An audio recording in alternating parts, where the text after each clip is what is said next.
All right, let me start. So, good morning. Oh, all right, good morning, good afternoon, and also good evening to all of the participants. Thank you for uh, this opportunity.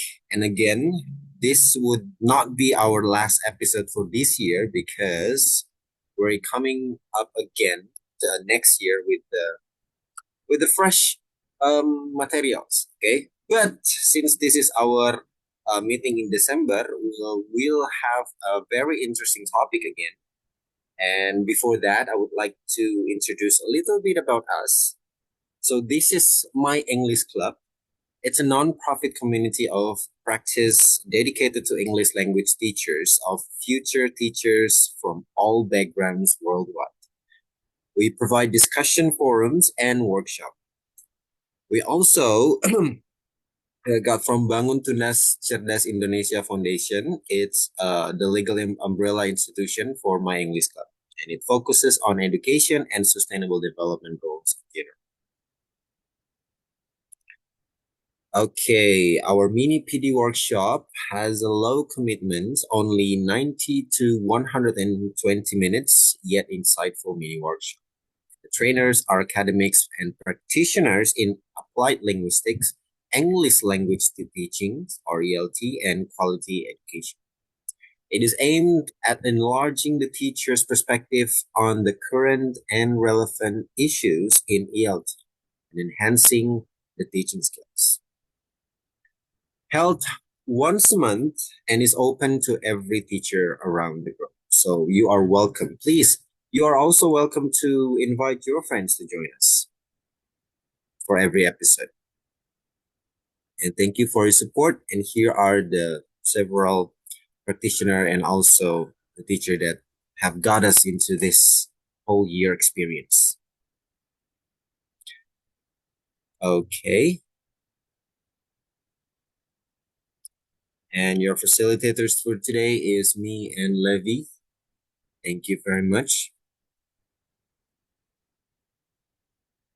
Okay, I would like to introduce you guys to our trainer today. Okay, yes. Okay, so Fatimah Jeharsae, is that how pronounce it? Yeah, it's Jeharsae. Oh, Jeharsae, okay. Yeah. Oh, lovely. Thank you. Is an English lecturer at Prince of Songkhla University, Thailand, and a committee member of the Thailand Extensive Reading Association, or in short, TERA, where she promotes literacy and a love for reading. She is currently pursuing her PhD in modern languages at the University of Southampton, focusing on enhancing English reading literacy for young learners in EFL settings, particularly in Thailand's deep south. With a deep passion for English literacy, Fatima has led impactful initiatives such as Read to Learn project and the PSU Open Mobility project, fostering collaboration and innovative teaching practices. She is, of course, a certified in several international teaching programs, including Jolie Phonics UK, Stanford Innovative Teaching Scholar Program USA, and Pedagogy and Teaching New Teaching Techniques New Zealand. Fatima is dedicated to empowering educators with effective strategies to build strong English readers, making her a valuable resource for today's workshop. Okay. And for today's rundown, our event will be on an opening like what's happening right now. And it's going to be done in 10 minutes, and our activity is introduction stage. Next, we're going to the interactive presentation, and it will have happen for 30 minutes. And of course, this activity will be handled by our beloved trainer herself, Later on, we will have a hand-on activity. It will be done into a breakout room discussion for 10 minutes. There will be an activity given by our trainer, and the participants' discussion in this breakout room will be also uh, uh, handled by our trainer as well.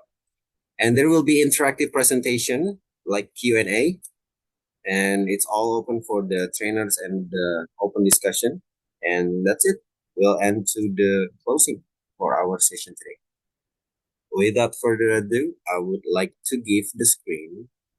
But before I do that, I'm sorry, I almost skipped this part. Yes, please remain in mute mode during the presentation, and please turn on your video whenever possible. Okay, there is a circumstance, right? So you are also welcome to be a discussant or a listener during the hands-on session. Have an exciting and productive discussion. Without further ado, I would like to give the screen to our presenter today. Please, you can have it from here, Fatimah.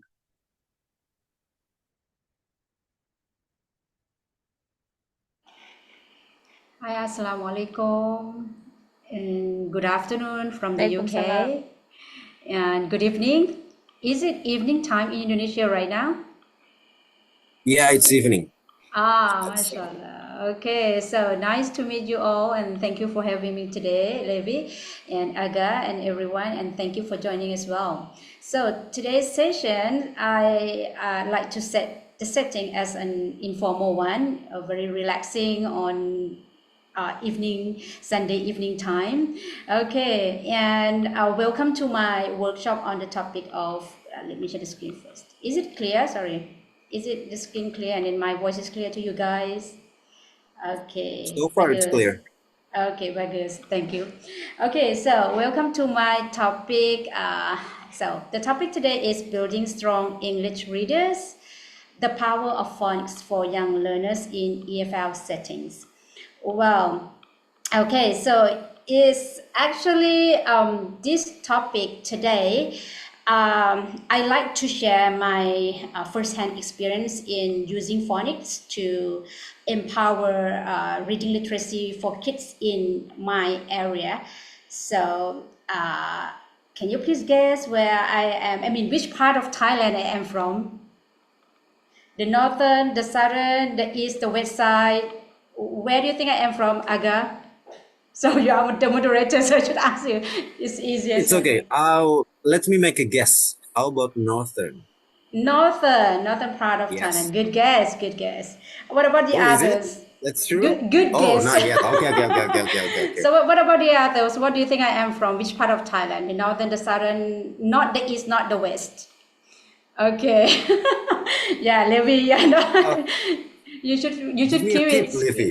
Okay, so it's actually I'm from the opposite part of the northern part of Thailand. Oh, So the southern part of Thailand, the southernmost near Malaysia, and then I bisa cakap bicara bahasa Melayu. Okay, so but if I give the talk today in Melayu, I might be able to talk, but you might not be able to understand me well. Okay, so let's deliver the talk in English then. Okay, uh, so for today, let me tell you first that as a student, I mean, as university lecturer, and now I am a student, so I'm passionate about English reading literacy, and I might not have extensive classroom experience with primary students like you guys. I know you have lots of experience, but I value the expertise of experienced teachers from all of you. And then so these workshops today, I aim to like spark the discussion and share some insight from my projects, and then I believe that your practical experience and insights, so everything is welcome. And then I encourage you guys to share, and then or if you have any questions, so you can type in the chat box, or if you want to turn on the microphone, it's okay for me as well. So feel free to do so. And let me tell you the agenda of today. So I we'll cover 5 key topics. Like the first part, I will touch on my project, Read to Learn project, and then we will discuss a bit about the challenges in teaching phonics in EFL settings, and then we will get to know phonics. And finally, we will, if we have enough time, I will dive into the teaching systematic phonics to EFL learners, so you guys can have, the idea how to teach phonics in your primary classroom. Okay, so are you ready to start? Yes. Okay. Looking forward to it. Yeah. Okay. So let's start with the background of the project. Read to Learn project first. So this project is, were funded by 2 organizations. The first organization is my university, Prince of Songkhla University, under the project of PSU Young Global Affairs and Corporate Communication. So it's to align with the SDG goal in number 4, education equity. So we try to meet that goal. So that's why we get this fund from the UN and from the university. And then the other organization is Australian Embassy in Thailand. So we have been funded for 2 consecutive years before I come here to the UK. So, and then the full name of the project is Empowering English Reading Literacy through Phonics. And the first year I tried to integrate extensive reading to the project, and the second year I integrated the storytelling into the project as well, because I would like to see, apart from the phonics, what else can be integrated to enhance our kids' reading literacy. So, and alhamdulillah, the project went well for 2 years. And then for the first year in 2021, we have run the project online because of the final part of the COVID, but still the COVID is there. So we need to run the project online. So you can see, like, this is some of the pictures that we capture the screen from our Zoom classroom. And so we have we recruited 50 students, and then the teachers who teach the student at that time were my students, English major, and not just my student, we also recruited international students from around the world as well, and most of them are from Indonesia, Malaysia, and Pakistan.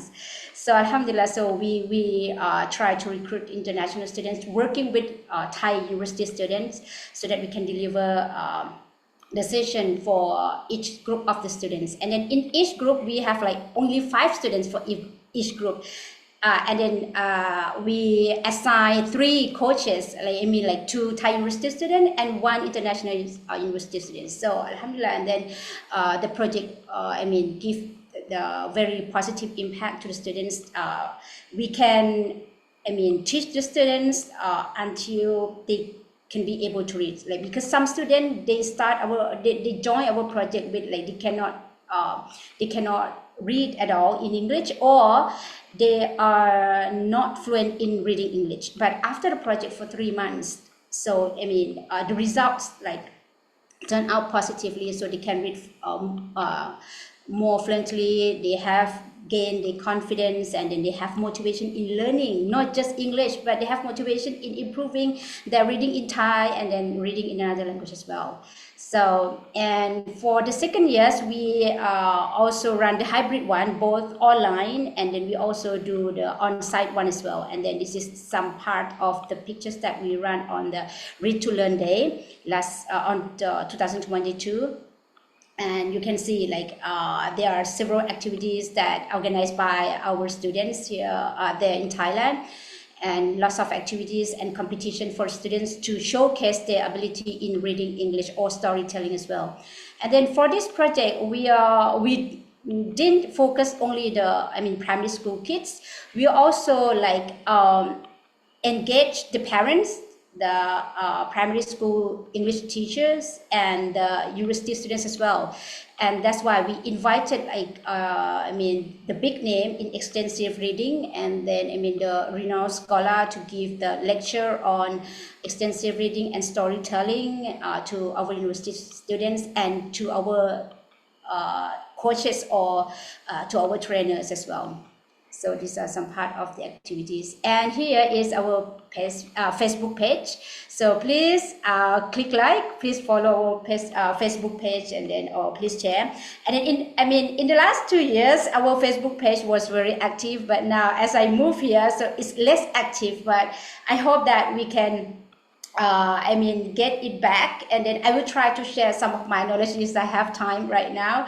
And most of our students at that time have already like graduated, so that's why it's less active comparing to when we run the project at that time. But you're welcome to click like and share, and then just please stay tuned. It might be something new about the reading, and then what I have learned from University of Southampton, so I will try to share some of my knowledge there as well. Okay. So hope you guys go to the Facebook page and then click it. Okay, so before we start our session, I like to know you a bit. Have you ever taught phonics before? Can you please type 1 if yes, and 0 if no. So I give just 1 minute for this quick poll. It's actually 30 seconds is fine because we have just 10 participants. So have you ever taught phonics before, or have you known phonics before? Like type 1 if yes and 0 if no. Let me see anyone. Okay. I see quite a few of you have experience, which is very great. And for those who are new to phonics, don't worry. So this session will give you a strong foundation, and then okay, yeah, I thought 2 was for no. Oh, it's okay, it's fine. To me, 2 is like, wow, I have very like plenty of knowledge about phonics. Okay, it like advanced level. Okay, so it looks like we have a mix of experience level, but it's okay. That is very fantastic. And then now let's dive into.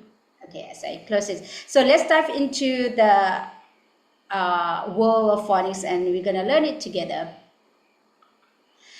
Okay, so I have this question to you guys. So let's think that how can we as teachers and educators, how can we build competent readers if our students' foundation is weak or collapsing? Can you please think of this kind of questions? And how can students read to learn if they don't know how to learn to read? Right. And how can we as teachers expect to build strong readers if we don't lay a solid foundation for our students' literacy? What do you think? It's very difficult, right? Of course, it's very challenging if we if we just aim for our student to read to learn. Okay, you need to read, and then so that you can learn. But how can they learn if they don't know how to read, right? So now today we are at the initial stage. Sorry, where is mine? I don't want to use it. Okay, so we are at the beginning of the stage that we are here with the aim and with the big goal that we would like to empower our kids to be able to read so that they can read to learn in the future, inshallah. Okay, so I love this quote from one of the scholars in reading as well. Learning to read transforms life. Yeah, it's really transformed life. So because like without strong reading literacy, so it's very, it's harder for the student to understand basic things, like even they want to read the label of their snacks, right? So they cannot because they don't know how to read. Or if they know how to read, it's sometimes like if they don't know the family, if they encounter with unfamiliar words, so it might like it's useless for them. Even they have exposed to the printed environment, so if they don't know how to read, so it's useless as well. So, and then you know what, this can lead to a bigger problem like inequality or poor well-being. So that's sad to our community if we cannot build our students to be able to read. And then, so it's time for us to share and learn and have fun together in this session. Well, so before we start, I'd like you guys to tackle some common belief about learning to read in EFL setting first. So now we will dive into a fun activity to uncover the truths and misconceptions about teaching English reading. So are you guys ready? Well, so I have some question for you guys. And then if you think the message here is a myth, please type M in the chat box. And if you think this message here is fact, is true, please type F in this chat box. So either M or F. M is, oh, it's wrong, it's not true, it's false. And F is, yeah, it's the fact, it's true. So what do you believe? The first one, learning to read is a natural process. What do you think? Oh, okay. Mix F and M, very good. And then the answer is, ta-da, is myth, it's not true. Learning to read is not a natural process. It requires explicit instruction. So, it's unlike speaking. We were born to be able to speak because we listen at the beginning of our life, right? Starting since we were in our mother tummy, right? So we can listen the sounds around us. So that's why when we were born and then when it's time, we can speak. So no one teach us to read, but we absorb it from our listening, from the environment. But reading is not. Reading is not like that. Reading is not the innate ability. So it requires systematic instruction to build skills such as phonemic awareness, phonics, fluency, and comprehension. So you know what? Without this, many children, especially those learning in second language, may struggle. Right? Even you put a child in a library full of books, but you don't teach them how to read. It seems like they are in the jungle. They can open the book, but they don't know how to read it. They cannot make the most of benefits from the book they are surrounded by. So that's why we need to teach our kids to read at the beginning. And don't expect them to be able to read. Or even you teach them, so today we have already teach you, why don't you read? Why can't you read? No, don't expect them to be able to read for so long. So it's you need to continuously teach them how to read little bit by bit until they are fluent and confident by themselves. Okay, and next is phonemic awareness is the same as phonics. So I'm trying to give you some technical terms in the world of reading first. Phonemic awareness is the same as phonics. Okay, I will type the question number 2 so that I can differentiate the first one and the second one. M or F? M is myth. No, I don't think so. M. Wow, very good. Yeah, that's right. So it's a myth again. So it's phonemic. Sorry, where's my slide? Okay. So sorry, I go faster, right? Yeah. Wait. Okay, so phonemic awareness is different from phonics. It's different thing. So phonemic awareness focus on sounds. It's when the kids listen to the sounds of the words and they can differentiate. For example, they listen to the word cat, right? They listen to the word cat, and then they know, in the word cat, it contain include the sound at. So that's the key in the spoken word. Phonemic awareness focus on the spoken word, but phonics links sounds, those sounds, the phonemic one, to letters. So when you teach the student the phonics, it means the student now know, okay, there is the sound. And now when you teach them the phonics, it means they know what's the letter C, what represent in the letters or in the alphabet, right? So that's the phonics.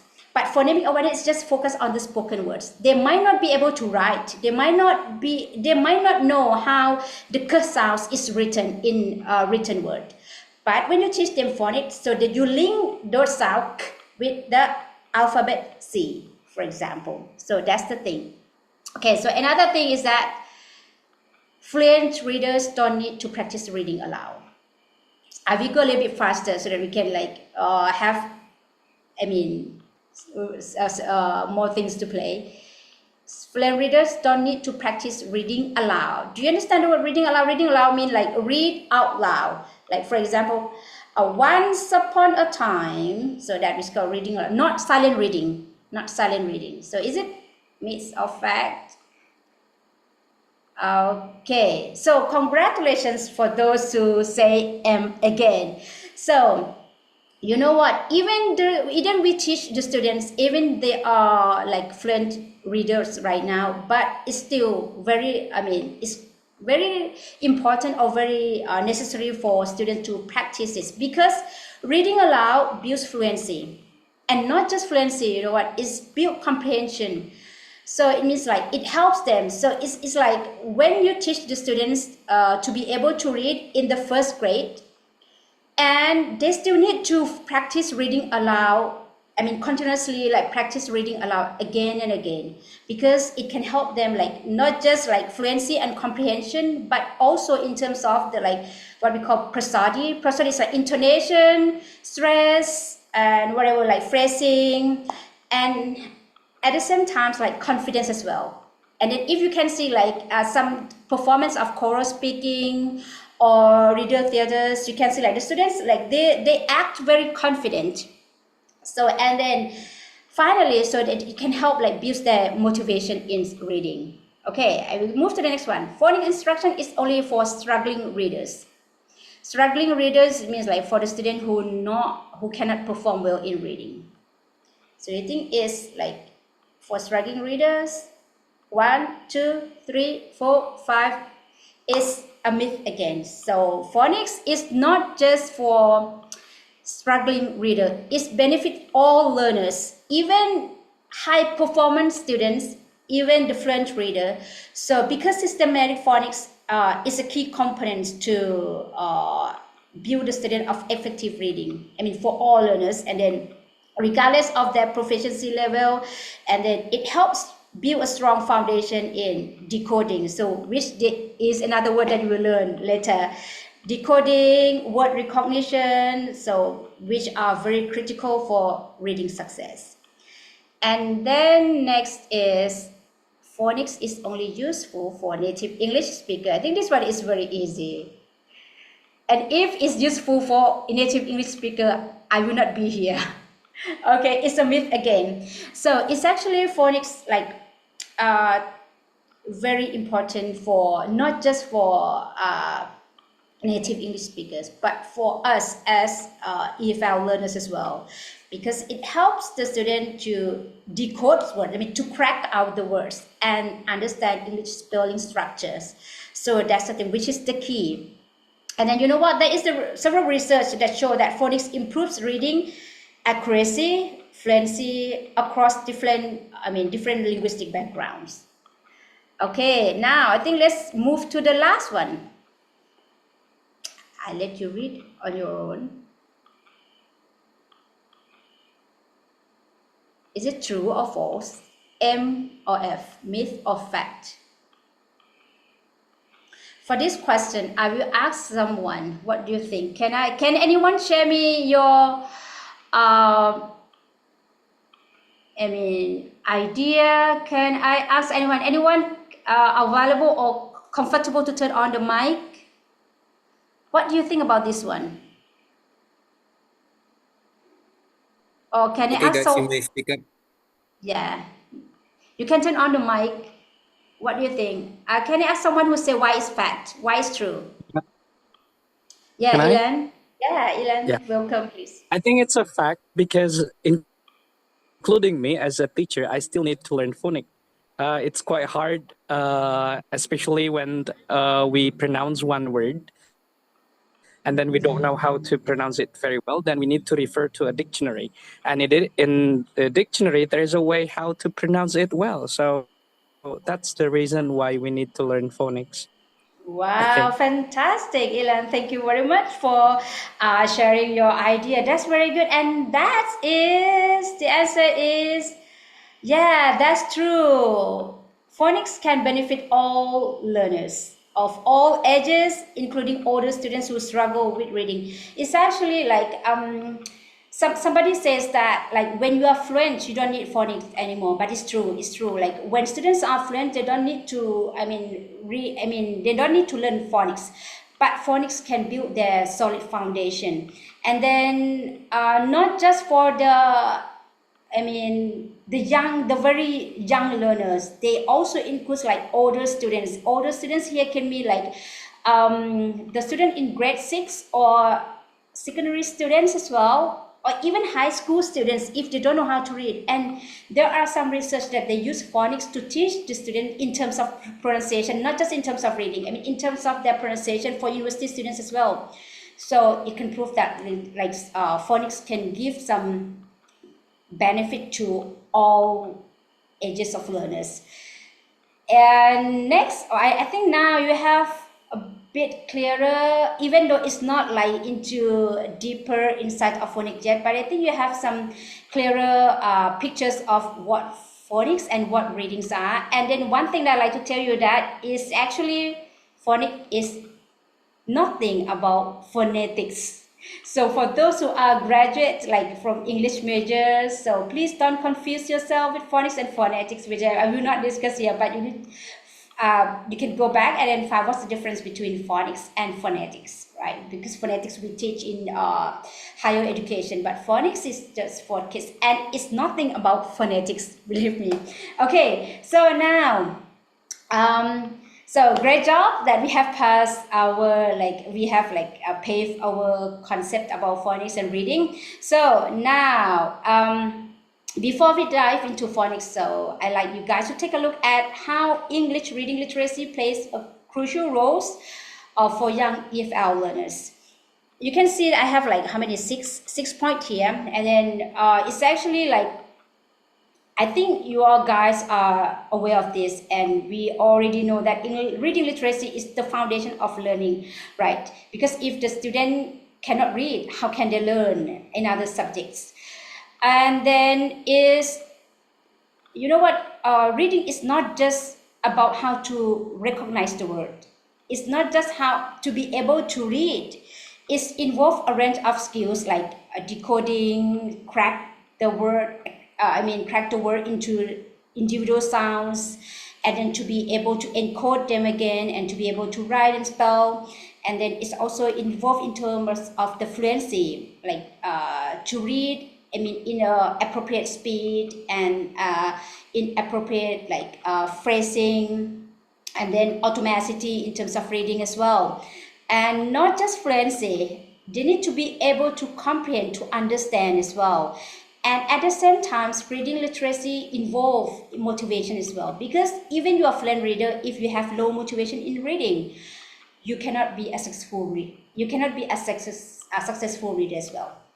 Okay, and then another thing is that reading literacy is very critical for in terms of like academic. Is like it can help like the students to be able to achieve their academic goal as well. And then when they are able to read, they have been motivated, and then they can be like independent readers, so it can build them to be a lifelong learners as well. And at the same time, for young learners, reading literacy is not just like beneficial. English reading literacy not just like beneficial for native English speaking learners, but it's also for non-native or non-native English language learners as well, like us, EFL learners. And in this part of reading literacy, phonics, which I mentioned earlier, teach how letters and sounds go together, can help children learn how to read and write at the same time. Not just learn how to read, but phonics can help the student learn how to write as well. So you can see like it's not just reading skills, but at the same time writing skills as well. And then apart from those kind of skills, reading literacy can help the student to be able how to think like better in terms of thinking, and then can help them grow emotionally and socially as well at the same time. So altogether, building English reading literacy is a key to like empowering learners to achieve their goals in their life. And before we start into the definition of phonics, I like to mention a bit about the challenges that we have found in in EFL settings. So let's have a look. What are the challenges in teaching kids to learn to read? So I like you guys to think of this first.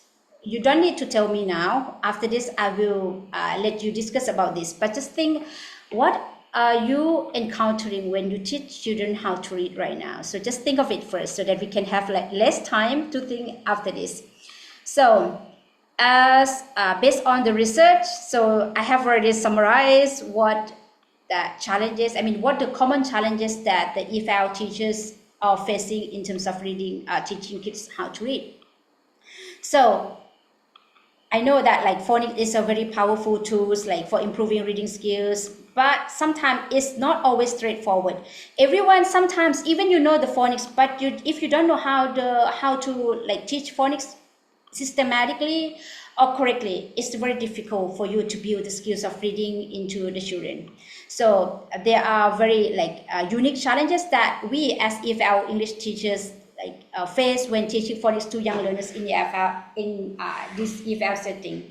Like the first one is that of course we have limited exposure to English reading, English speaking environment, not just reading, English speaking, because out of the classroom we cannot find anyone to speak English, right? And another thing is linguistic differences, not just in terms of the speaking, but in terms of the alphabet as well. Some like Indonesian for me, like Indonesian alphabet and English alphabet, they use the same, Roman alphabet, right? But for me, in Thai, we use different we use different alphabet, which is very different from English alphabet.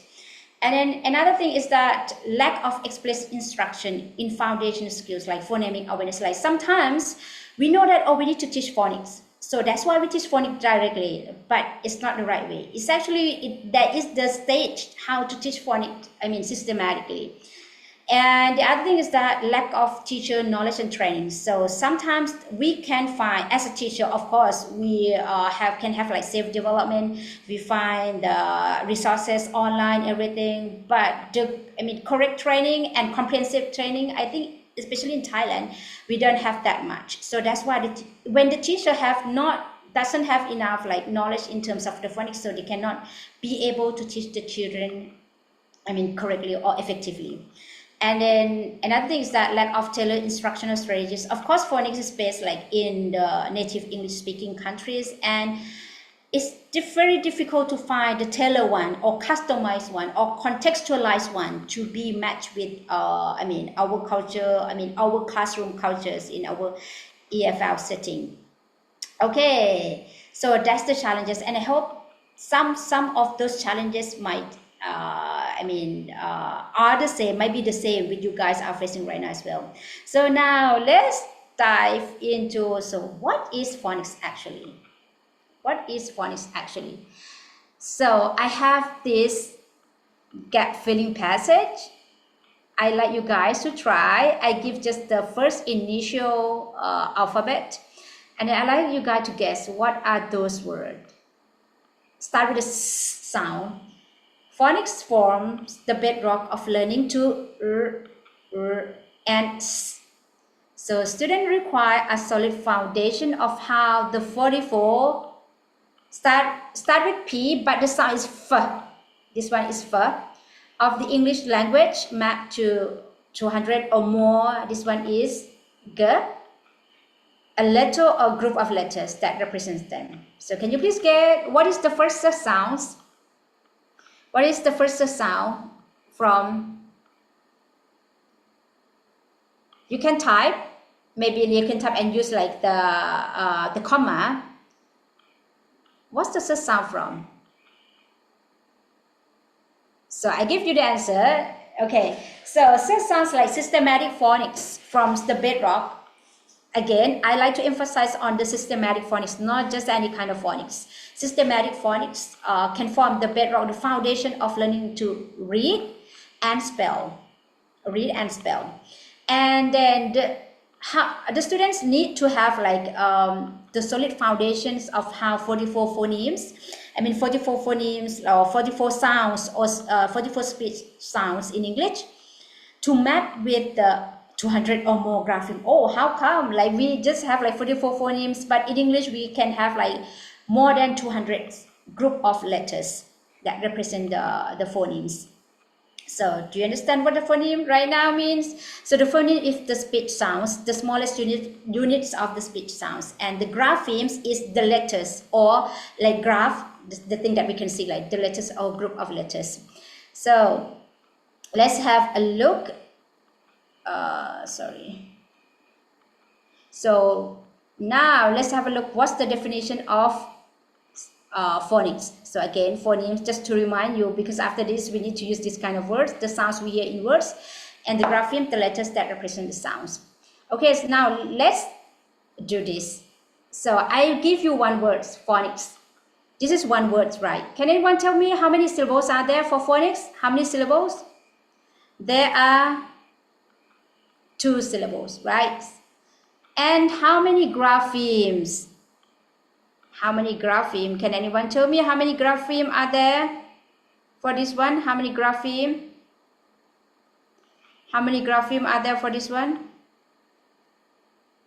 There are one word, there are 2 syllables, phonics. And how many graphemes? How many grapheme? 3. 3 grapheme? Let's see. I'm trying to, okay, how many graphemes? So it's 7 graphemes. Because again, graphemes means the letters. How many graphemes? 7 grapheme. 1, 2, 3, 4, 5, 6, 7. So we have P, H, O, N, I, C, S. So all together it builds 7 graphemes. And how many phonemes? It's just 6 phonemes. So now you know, like one word, 2 syllables, 7 graphemes. So the student need to know all of these letters, 7 letters to build the word phonics, and 6 phonemes. Why 6? This I have separated into the color. F, A, N, I, K, S. F, A, N, I, K, S. Also all together build 6 sounds, 6 individual sounds or 6 phonemes. Okay, so now you have a better idea of phonics right now. So again, what the phonics is? Again, what the phonics is the teaching method to connect the sounds and the letters, or we call it graphemes, phonemes, grapheme correspondence, like the connection of the sounds and the letters together. Not just the sounds. The student need to know the sounds and the letters that represents them all together. And then, and why phonics? Why not the other thing? Why we need to teach phonics to the kids? The thing I'm telling you today is from evidence-based. It's from the research. So you can see the significance of phonics. So the first one is the foundation of literacy skills. Because at the beginning I told you, like, the student need to be able to recognize the sounds, and then not just recognize the sounds, they need to be able to recognize the word and then crack down or break down the individual sound in the word so that they can be able to spell and then read it. And then so that we call decoding. So that when they have like decoding skills, they can be able to tackle with like unfamiliar words, and they can develop their reading fluency in the future. Like for example, if they see the word cat, so then now, okay, they are now able to decode like at. And in the future, they don't need to like at, cat. So in the future, they don't need to struggle with word decoding. So they just like fluency like us right now. So we can read word without decoding. We just read it directly. And then at the same time, like phonics can boost comprehension as well, because when the student are able to read, are able to decode the word, they can recognize the word in the future. So they can have like so when they know the word, and then it can improve their understanding. Like not just be able to read. So we need to teach the student like to be able to comprehend each word like clearly as well, and not just to be able to read and comprehend. The student need to be able to spell and write as well, because phonics can help into like connecting the word and I mean the letter and the sound, so that they can be able to spell and write at the same times. And phonics is a very good support for EFL learners, because like in the past, if you can remember, like in my generation, I don't learn phonics, and then it takes time for me to be able to read in English. And then nowadays, when I use phonics to teach the kids, it's very easy for them, and then it's like it's quicker for them as well. And then at the same time, it promotes independence. When the students are able to read, it builds their confidence, and in the future they can read on their own, so they don't need to rely on like struggling at decoding word or rely on the teacher. So teacher, how can I read this one? No more. So when they are able to read or differentiate each sounds and to be able to decode, and in the future they can read it by themselves.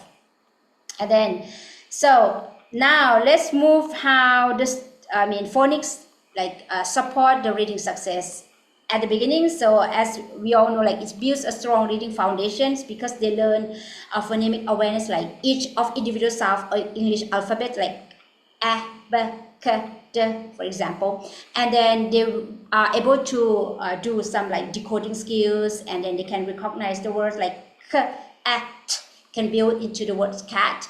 And then in the future, so when they are able to decode, they can build their fluency, and then they can learn the vocabulary and to build their comprehension in the future. And not just building the reading skills, phonics can build their pronunciation as well, like in terms of oral communication. So you can see that lots of students who learn with phonics, their pronunciation is very clear. Like when they want to read like cat or name, so it's very clear for them at the beginning, but in the future, like they can speak English fluently. And then the phonics is very beneficial in terms of spelling as well. So not just in terms of the spelling out loud, they can be able to write correctly as well.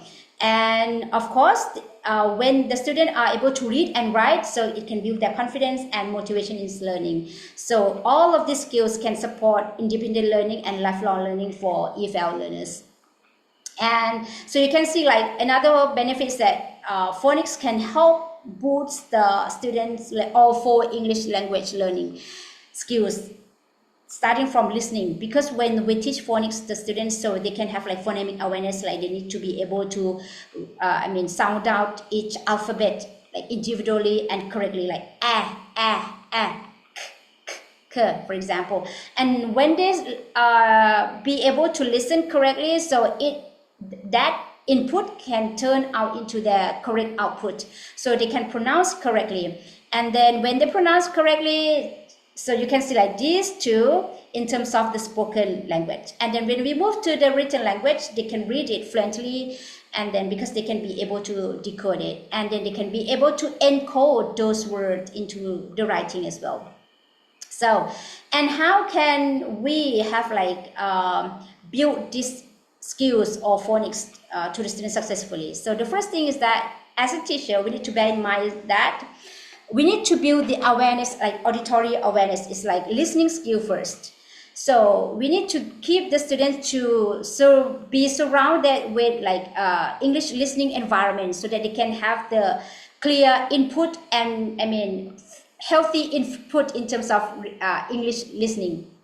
And then apart from like surrounded by listening, so we need to give the students like exposure to the rich language experience or rich printed rich environment. Like we need to give them the books to read, so that they can be like, it's like trigger their curiosity. Okay, so how this alphabet sound out, or how this word can read.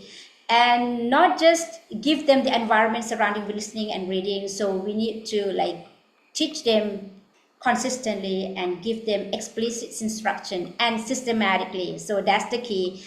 And not just give them all of this knowledge. We need to bear in mind that phonics needs to deliver in fun and playful environment. So that's our lesson can be meaningful to the students. Okay, so this is I like to end this part with 10 stages of building reading literacy for young learners. So you can see there are 10 stages here. So can you please tell me what age that the student should be given the phonics reading? Stage 1 and stage 9 to 10. Can you please think of what age we should give the phonics to the kids? At the beginning, no. So you can see from this stage, you can see like we can like give them teaching of explicit like reading or in terms of the phonics instructions at the age of 4 years old. And before that, what we're gonna do before age of 4 is pre-phonics stages. So it's mean like you need to give the students like our kids to be surrounded with like listening and speaking skills and then rhyme awareness. So we just teach them orally first. We don't need to give them like okay, give them directly the alphabet starting from the beginning. No, you don't need to. Just play with them like, okay, so when the cat passed by, so what is that? It's cat. So just give them like the rhyme awareness or syllable awareness or onset and rhymes in spoken words first. And then when it's 4, when they are ready to read, at 4, you can give them the letters, the grapheme of the picture of the alphabet. So that's the key. So we don't need to give them at the beginning of like, starting since birth, show them the letters. You don't need to. We still have time. So that's the idea of phonics. Okay, so before I go further, I think I have spent lots of time in terms of like building the core knowledge of phonics. I like you guys to go into the breakout room. So maybe how many rooms? Okay. So I will leave them to Levi and Arga for the breakout room. So I have 3 questions. I like you guys to, in the breakout room, I like you guys to choose only 2 questions out of these 3. 2 questions that display on the screen. Just choose only 2 and then discuss in your breakout room. Okay, so I have 3 choices. The first one, what are the unique challenges you face in teaching phonics to young learners in your EFL classroom? And number 2, how do you currently teach your young learners to read in your EFL classroom and what obstacles do you encounter? It's like you might not use phonics, but how do you teach? So just share your idea. Or if you choose question C, what strategies have you tried to overcome reading challenges in your EFL classroom and how effective have they been? So for each one, I will give you just only 5 minutes in the breakout room. And okay, so Levi, you can break them into breakout room and then, so choose just only 2 questions out of 3. And then we will come back with the key takeaway from your breakout room. Is that okay? So is there any questions before we go to the breakout room? Okay. If you have any Anyone questions, would like to have a question? Can yes. I, Miss? Oh, Yes. okay, Ellen, you may. Okay. Actually, my question is, which one do we need to teach first, the phonics or phonetics? Phonics, yeah. Sorry, thank you. You mean phonics or phonetics? Phonetics first. Yeah. Phonics or phonetics? It's actually, we don't deal with any phonetics. Phonetics is for the university students, for English major students. But for young learners, we just only teach phonics. We don't deal with IPA, International Phonetic Alphabet. We don't deal with IPA. We don't deal with like how to transcribe, transcription, no. So forget about phonetics. Phonetics is for the teachers, for the English major students, but not for the young learners. For young learners, just only phonics. Teach them how to be able to read and write, that's it. Nothing about transcription, nothing about IPA. So forget about phonetics. For the kids, just only phonics. And then we got It was kind of short, like Levi. That was quick. Yeah, it's a different setting as per request Mhm. from the trainer. Right, Arga? Yes, So yeah. Yes, yes, indeed. we are just started. Oh, Fatima, I think you're muted. Oh, thank you.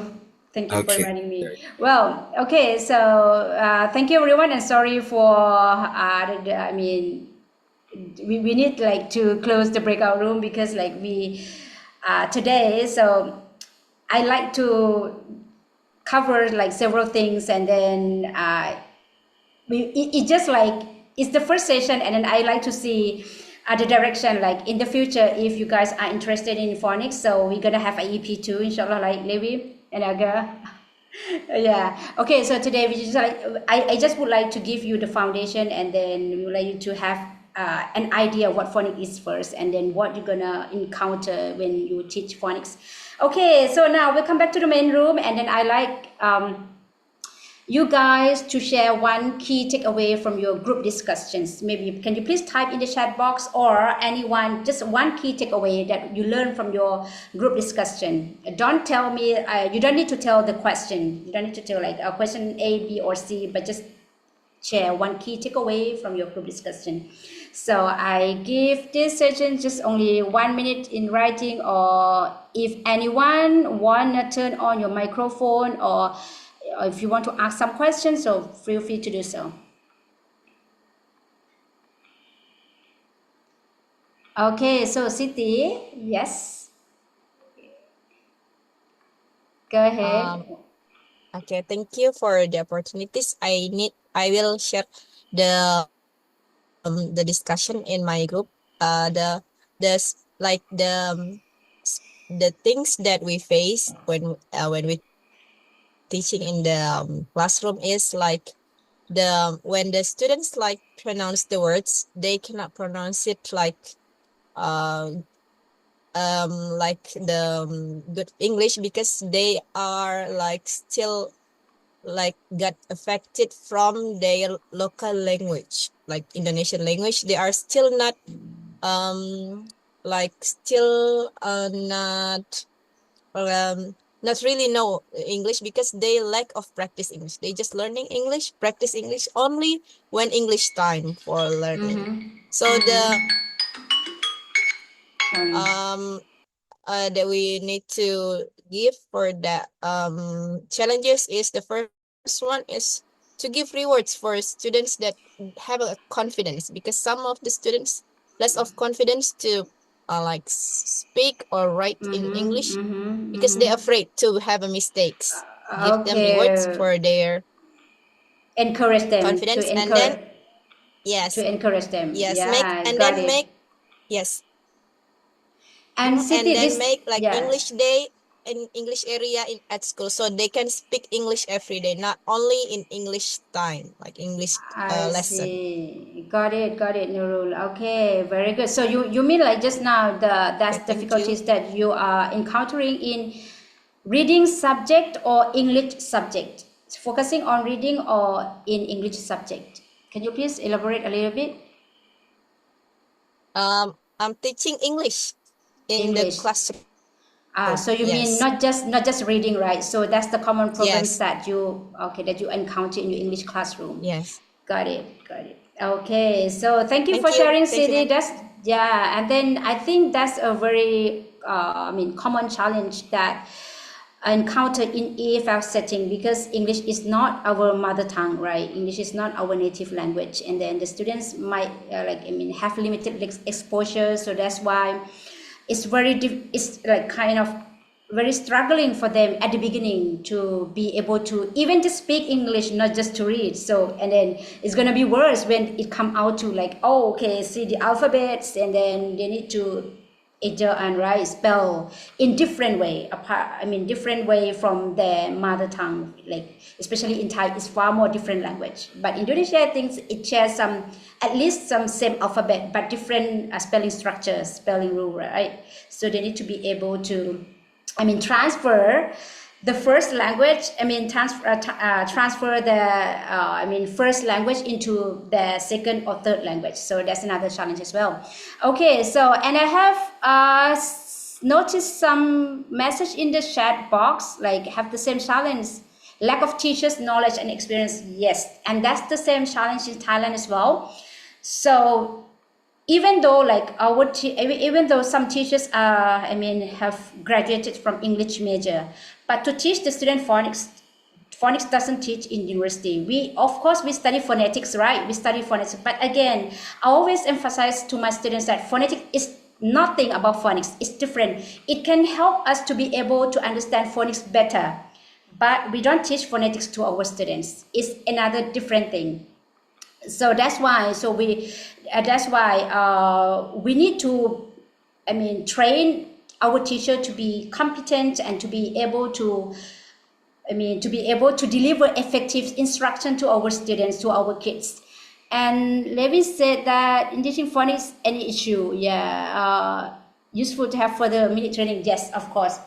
Yes, so this is just the first EP, and then I think in the future I will go to deep dive into the workshop, and then so I think for today the last topic is that to give you the overview of the types of systematic phonics, because I focus several times that you need to teach phonics systematically, you need to teach phonics systematically. If not, your phonics teaching gonna be like useless. Okay, so just a little bit. I like you guys to know like why we need to focus on systematic phonics, because it's more effective than non-systematic phonics program. Even though you have a very good book, but you don't teach it systematically, it's gonna be like zero as well. So, and it's more effective when you give the students like in the level of kindergarten or the first grade, that more effective. But it's okay as well if you are teaching the student it like at the 4th grade or 6th grade, and then it can help them to better reading comprehension in the early reading. And then these are the key main types of systematic phonics. I think that you guys have heard about synthetic phonics and analytic phonics. So it's actually, both of them are systematic phonics, but it's different focus. When we teach the students synthetic phonics, it's you start with teach them the phonemes like s, t, n, m, like for example, that we start with the phonemes and build up to the words like k, cat, bird, bird. So that's, we call it phonemes to graphemes. So that's synthetic phonics. It's very direct and structured method of phonics. And another thing is analytic phonics. Analytic phonics is upside, it's another thing, it's different thing, it's vice versa. We start with the words first, like you can see the word cat, and it is break down to phonemes. Like you can see, like for example, we did the word cat, and then we teach them like cat.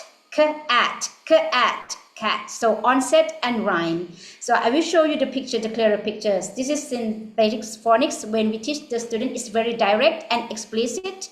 So CVC, C here stand for consonants, and V here stand for vowels, and C here stand for consonants. So at the beginning, we start like teaching them each phonemes. You can see from here like d, r, a, m, drum, p, a, n, pain. So this one is called one phoneme. So it means like 3 phonemes. And unlike analytic phonics, we teach them like onset and rhyme method. Like we can show them the word, and then we say like the onset is the beginning letter of the word, and the rhyme is the beginning vowel of the word, and the rest. So like b-ak, back, p-ak, pack, sl-ak, slack, tr-ak, track. So that's the way that we teach the phonics systematically. So may I ask you, which one do you think is better for you, synthetic or analytic? Which one do you think is easier for you? And which method you want to use to your students, synthetic or analytic phonics?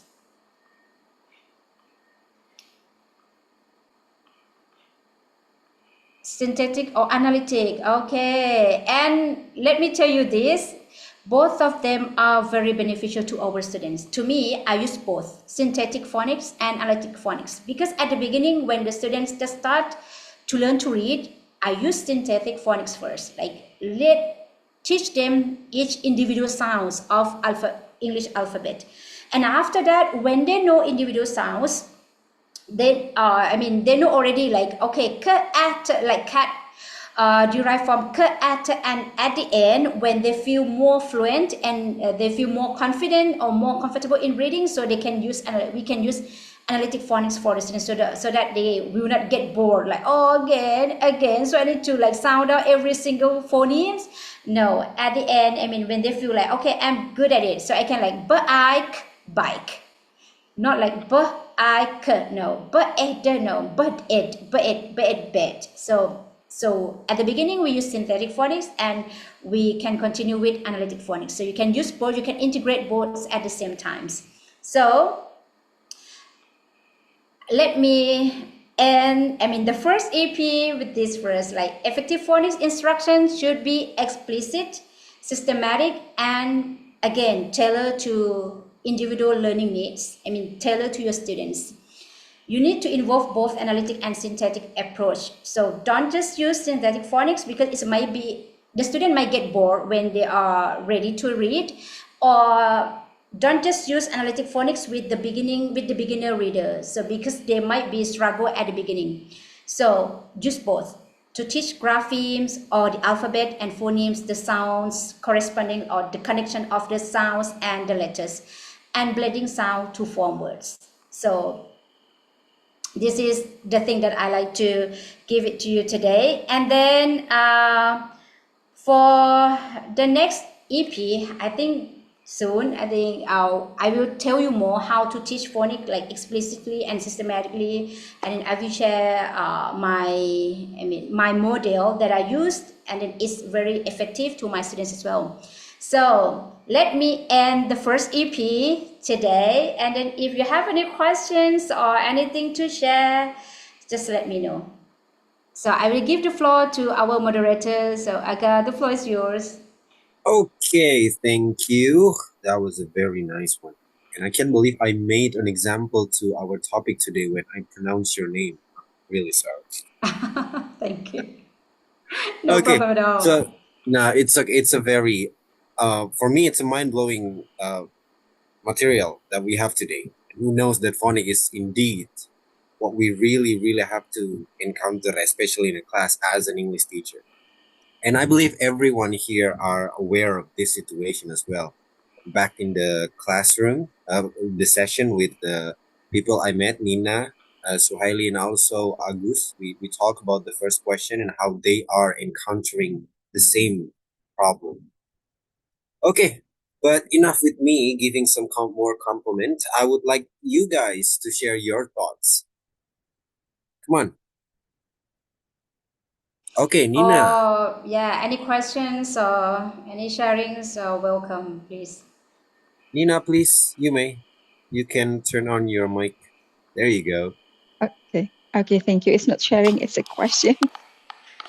Thank you very much for the chance. So I have to admit that I'm new in this field. I know next to nothing. So there's a burning question for me is like when the children, the students already know how to read in their mother tongue, which is the same alphabet, right? They read fluently in their mother tongue. That's number one. And then number two, they already know the ABC because of the songs. So they learn from YouTube and things like ABC. And then when we teach phonics, how do we like dissociate them from the like letter C is ka, cat, but it's C. How is cat like? And it's che in our language. It's che and it's C and then a ka. How we like instill to them the sound of the same symbol like C, but then the sound is this. Like how do we teach it to get them to get used to it? That's a burning question that I've been having. So thank you so much. Yeah, thank you very much, Nina. That's very interesting question. That's very, and is like very challenging as well, because we were, surrounded in, not phonic environments. So that's why we starting learning English like with the alphabet name, like A, B, C. But why cat, not sat, right? But why C is pronounced as, YC is read as k in the word cat. So that's very challenging. And then, so it's what we call like, it's a very classic problem for EFL teachers as well, because we, ourselves, like we have not been trained phonics at the beginning. So that's why we teach, even our kids, we teach A, B, C. So, but it's okay, even though the students have been trained or have been taught like A, B, C at the beginning, but they can like, we can integrate phonics into the classroom. So the thing is that I will share in EP2 is that I will not encourage, so I mean, the scholar doesn't encourage to teach phonics with the other things. Phonics must be taught like separate class. So it means like when in phonics class, so we can start with the zero. We can start from the scratch. We can give them like systematic from the group of the first sounds. We don't teach them the alphabet. We're starting from the sounds first, and then we start give them the commonly used sounds in English first. So that's the thing. And then when you ask like, how can we integrate? So when they ask that questions, it's actually, as a teacher, I sometimes don't need to answer that questions, but I just like trying to give them, let them read, and then when it's time for them to learn, they might get the answer why. Because it's not our responsibility to tell them why it's reason, because we also cannot know what's the reason why, because English is tricky.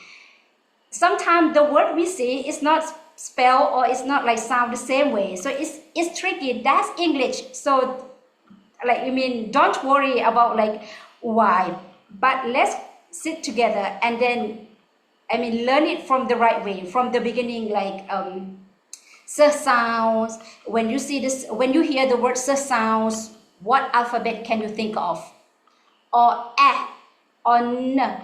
And then we don't like, when we teach phonics, we doesn't need to teach the phonics like alphabetically. No, not in chronological order like that. But we teach them, group by group, which is commonly used first. And then after that, they will be able to understand. Because I have, tried it with our students who have been already taught with ABC. And then when they come to our class, and then we try to teach them a little bit by bit. And then after that, there is no more question like that. Because they now know, like, okay, so they need to start with the alphabet, with the sounds, with the phonemes, with the sounds, not focus on the alphabet. And then after that, they will link together the sounds with because we focus the sounds first, phonemes and grapheme correspondence. So that's why when we teach them phonics, a little bit by bit, they will understand. And then don't worry about the tricky spelling rules of English. So just focus on the sounds and sound out correctly. So that's the first, that's the beginning that I will tell you the question. I will answer you, and I hope it helped. And then in EP2, I think if you come to sit in the workshop, I think inshallah I will give all the systematic way that how can we teach starting from the beginning. So, but not this time. This time I would like to give you the idea of the phonics first. So thank you for that. Okay, thank you for the answer, Fatima. We would like to invite some of the questioner. Levi, would you mind if I let Agus first? Levi, okay, sir. Agus, you may please your Okay, question. thank you. I cannot open my camera. Well, here in Indonesia, especially in my area in Makassar, there's a joke said that English is a Makassar. hypocrite language. Yes, Makassar. I have been there. Well, Sorry. oh yeah. So there is a jokes emerging from the student said that English is a hypocrite language, different what is written and what is pronounced. So some words with double consonant O, like book, we say look, we say yeah, good book, but we don't say blood for blood, right? Yep. Definitely. So my question is probably there is like a pattern or a kind of formula that can be memorized by me as a teacher, because sometimes the students ask why they have the same pattern but we read it or pronounce it differently, like blood, we don't say blood, blood. So maybe there's a pattern and that then we can memorize or something. Yes, Yes, if you thank ask you. for the pet, yeah. Thank you very much for the question, August. And then Makassar is a very lovely city. I have been there several years ago, and I love it. I hope I can go back again, inshallah. And I love pisang epek so much at that time, isn't it? Pisang epek with the keju on top. Yeah. Okay. By the Yes, way, come over here. come back to the questions. Okay. So, is there any pattern to be able to spell or read English accurately? So I can tell you, English is a tricky language, and then there are just only a few spelling rule questions, and there are a lot of like what we call tricky words. We call tricky words like irregular spelling rules in English, which students don't need to be able to remember it. So that's why when the student asks that questions, we can tell from them that like they don't like start for they don't learn like they don't start learning to read in correct way in the correct way because if the student like started learning to read English correctly at the beginning, that question will be faded. Believe me, that question will be faded because in phonics, not just we teach the CVC or regular spelling rules, we also need to like give them some kinds of irregular spelling rules words as well, or nonsense word or tricky words or high frequency words which they cannot spell. And then we don't teach them to spell that kind of tricky words. Like for example, the word I is considered as a tricky word as well. I chat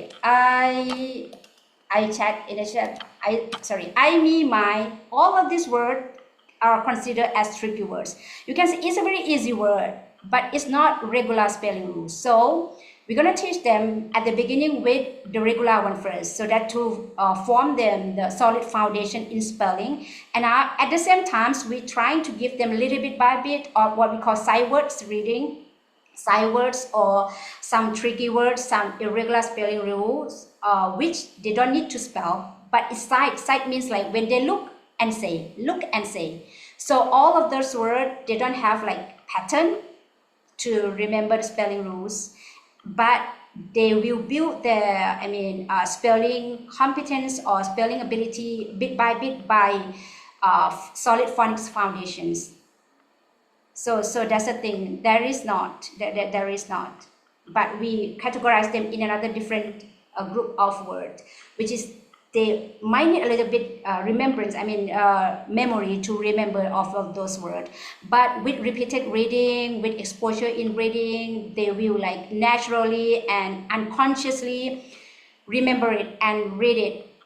But you need to give them like enough input, not just okay, I teach you yesterday, this one is me, not me. No, you need to give them time, plenty of time. Don't be too rushed when you teach phonics. It's going to be very slow at the beginning. I can tell you it's going to be slow at the beginning, but after they build a certain level of confidence and fluency, after that they're going to be like very speedy and very fast. So just be patient at the beginning, and then as a teacher, so we need to like build our strong understanding of phonics, and then develop ourselves into like learn how to teach phonics systematically and accurately to our students as well, and be patient to them, be patient to ourselves as well to learn phonics. Yes, I hope that answer is not as the correct answer, but yeah, that's the truth that I can tell you. Thank you, August. Okay. Thank you for the answer. All right. You just lower your hand now. Must be so hurt you putting up there. Okay. You may, please. Okay, thank you. Hey, you're muted, by the way. Oh. Sorry. There you go. Okay, so yeah, again, Faye, thank you so much for the inspiring and insightful presentation today. So just continuing and building up from the previous questions and also from your comments. I feel that it might be useful. Maybe, I'm not sure because I'm not at all an expert in phonics. I never thought phonics, in fact, not even to my own son. So, but yeah, anyway, the thing is that I feel that it might be useful if, and I also would like to know your opinion on this, to explicitly mention to the students, acknowledging to them that English is, as Agus mentions, is a hypocrite language. It can be different from from how it is written and how it is read and how it is spoken, and to tell them that to mention them some applied linguistics knowledge, not the fancy one, but just as far as, for example, oh, this is called book, not bok, for example, because it's a long vowel, and it's cat, not sat, because it's a short vowel. So I mean, like, I'm mentioning to them explicitly the spelling rules to them.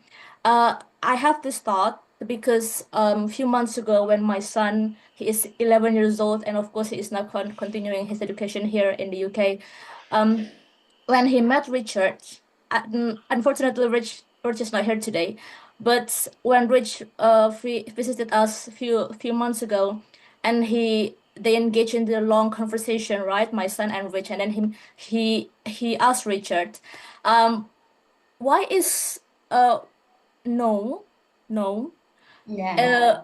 is said no, not No. kno, not Yeah. kno. Why is it no? And then Sarich said, yeah, I know it's tricky, but you know what? Back then, in the mid-century England, is actually pronounced at kno.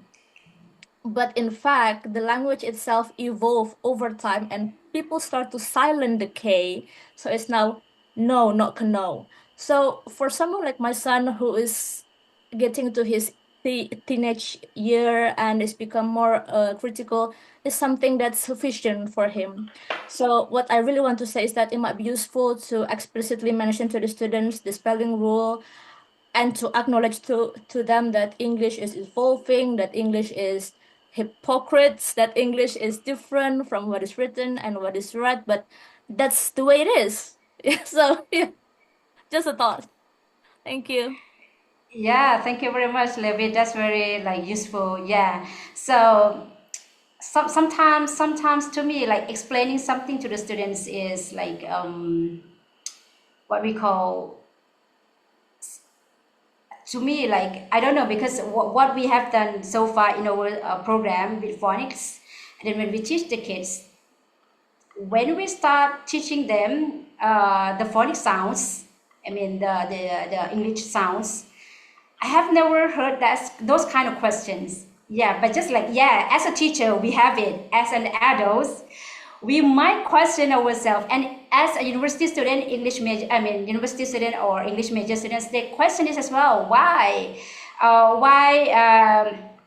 Do do, like, but why do go, but why not go, right? That, like that. So that's the adult concept. But for the kids back then, I mean, for the young kids, like when we teach them the sounds and then they absorb it little bit by bit, is, I don't know, it's very difficult for them to think, oh, what, because maybe because of the exposure of the unfamiliar words at that time, they don't have any exposure, so that's why they don't come up with those kind of questions. I mean, different from for the bigger students, they might exposure lots of like different words that cannot be spelled in phonics rule, is irregular spelling rules. So that's why they might have the questions. And then sometimes I think like explaining those words is mean for the adult, it's okay, but just face the fact that in English is actually, when we study like there are like irregular spelling rule, and of course irregular spelling rule as well, even like when we put ed at the end of the verb to show the past tense, and it's pronounced differently. It's not always like what we call wanted, we pronounce it's like two syllables for wanted when we put ed, but not walk it when we put walked, not walk it. So that's irregular as well. So when they learn this, it's like, yeah, So we need to face the fact first. English have two, like regular and irregular. It's like, and it's hypocrites like people as well, like everywhere. So we can see this kind of situation. So you need to face the fact that there is, and then now we come back to learn the regular one first.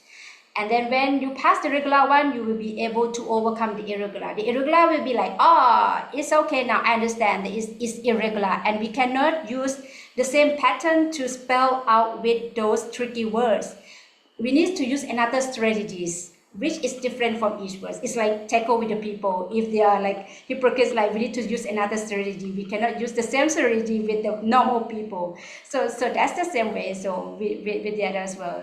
So I think like for those questions, I think we don't need to be worried about it. So just come back to to our ground rules that now teach them how to sound out each individual sounds of the English first, and then after that we're gonna go bit by bit using phonics structure to teach them, and again telling them we're gonna learn irregular spelling rules as well, and then I think they will gradually understand from that examples as well. And then from this EP, I think just this concept of phonics, and then inshallah for EP2, if you can see my slides just now, it's just the halfway of my presentation. And then another half gonna be like in EP2, because I have been like, it's very challenging for me. I can tell you the truth, it's really challenging for me to how to like condense everything into like 1 hour, and then because in the past at least 2 hours for me for the workshop, all together for the comprehensive one. And then so for the step next time, please stay tuned with what we call My English Club. Okay, thank you so much. Okay, Levi, is that all? That's it? Okay, all right then. Before I wrap this up, I would like to say a few words. Yes, to what Fatima has told us and also acknowledge us. One thing that I learned about our session today is the significance of phonics really introduce us about the word recognition. That's what I highlight so far. To every of her answer, it leads to the word recognition. It's how we expose our students to how they understand words, the way we pronounce it, the way they listen to other medias. That could, enrich their vocabularies on how it pronounces. And it shows how phonics is indeed really important to introduce. And of course, it takes time, so you don't need to rush it. Give also our students some time for them to adjust and for them to also get used to them. Okay. All right, we look forward to see the second part of this, because I believe every of the participants here look forward to have the second episode of this phonics. Okay, and we would love to have it for the next session. Okay, I think that's it for our material today. Thank you so much. And in the chat, there is a link that you guys may access to claim your certificate. Okay, don't forget to click it and then claim your certificate there. And put And sorry, Arga, the yes. group photo. Sorry. Oh, okay. Let's go. I would like to say thank you very much for Indonesian friends and my Thai students as well, because it's a big surprise that they joined this session as well. Some of them are my students here. Nice. And then some of them Nice to meet you. are from the Read to Learn project.